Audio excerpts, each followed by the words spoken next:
Hello and welcome back to Cooking with Lauralee. I'm Lauralee. In the beginning of the year, I challenged myself to make a homemade plantains with lavender breadcake, and I was challenged by Melissa Castle from Melissa's Little Baking Company. This challenge was done on Instagram. I had such a fun time. If you've been following me for a while, you know I'm not a baker, but this was actually very tasty. My family loved this cake and actually the texture. One of my kids do not like to have bananas of any kind and just devour this. The recipe will be in the description, but I will have what I did and what I recommend. So please take a minute to visit us all on Instagram at #BakeYourselfANewYear. The talent there was mind-blowing. I hope you guys enjoy and share. The challenge was to post food, baked goods, or a drink that represents you for the New Year's. And I love lavender and have been wanting to bake something with plantains. This came together in less than a minute. If you're going to use a simple syrup for another recipe, let it cool down before you use it. But for this purpose, I'm going to keep it nice and warm so that I can add the 1.5 cups of plantains or about 10 plantains. As you know, this was a challenge for me, so what I meant to do was to add the lavender in with the simple syrup before adding the plantains in. Go ahead and add them together. You can always blend this together, or you can do what I did, which was mash them up. Also, if you are a person who is very sensitive in texture and do not want the lavender flowers in there, what you can do is cook it together and then just drain out the actual lavender flowers so you don't have to deal with any type of texture and just the smoothness of the simple syrup and the plantains. Let this just slowly cook down for about 5 minutes. I broke them up a little bit just to make sure the flavors get in. But now I think I'm going to go ahead and blend this once it's cooled down. I think. We'll see. I don't know.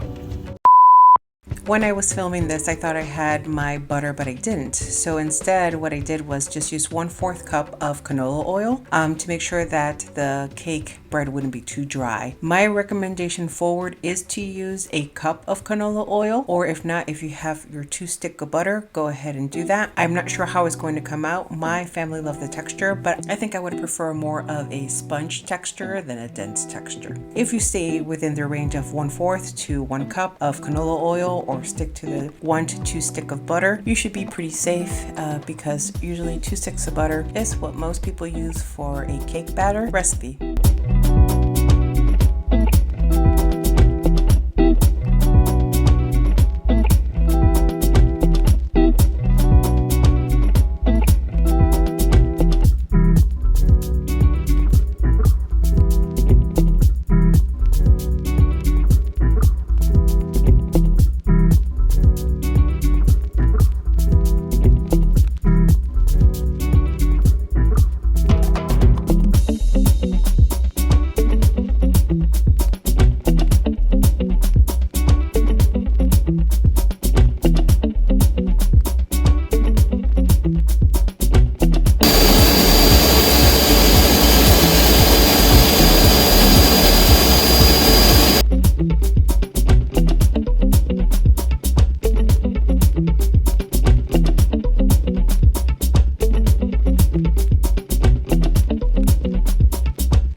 As you know, this was an experiment for me, so I added some water because I was afraid that the bread cake was going to dry out. So this is what I did, and it worked out just well for me. I put just enough water to make sure that the bread cake did not dry out. If you need a reference, maybe 3 cups of water. I baked it at 325, and actually within 25 to 30 minutes it was done. After letting it cool down for about half an hour to an hour, I added my cream cheese store-bought frosting. If you found anything helpful or learned something new today, please consider subscribing and make sure to share. Thank you all so much for your time. Thank you for watching and your support.